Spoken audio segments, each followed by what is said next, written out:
Hello everyone, আসসালামু আলাইকুম। আপনারা সবাই কেমন আছেন? আমি আছি আলহামদুলিল্লাহ অনেক ভালো আছি। কিন্তু তারপরেও বাবু অসুস্থ, বাবুকে নিয়ে আমি মহাখালী কলেরা হসপিটালে চলে যাচ্ছি। কারণ ওর শরীরটা অনেক খারাপ। সারারাত ধরে অনেকবার ওয়াশরুম করেছে এবং ও ডায়রিয়া হয়ে গেছে। এখন এতটাই দুর্বল হয়ে গেছে যে ও খুব কান্না করতেছে, ও দাঁড়াতে পারতেছে না। তো তাড়াতাড়ি ওকে নিয়ে মহাখালী চলে যাচ্ছি। ওখানে যাওয়ার পরে ডাক্তার কি বলে, ভর্তি হতে বলবে না কি বলবে, টেনশনে আছি। যাই হোক, যাওয়ার পরে আমাকে ডাক্তার বলে দিলেন যে ৫ ঘন্টা ওকে অবজারভেশনে রাখতে হবে, ওয়েটিংয়ে রাখতে হবে। মহাখালী হসপিটালটা আসলে অনেক ভালোই লাগলো।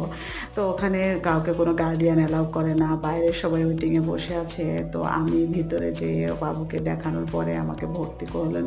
এই দেখেন, আমরা বাচ্চারা, মারা সবাই বসে আছে ওয়েটিং রুমে দিয়ে এবং টেলিভিশন চলতেছে। ওখানে আপনাদের সাজেস্ট করতেছে ডায়রিয়া হলে কিভাবে বাচ্চাকে যত্ন করতে হবে, কী, কী খাবার খাওয়াতে হবে।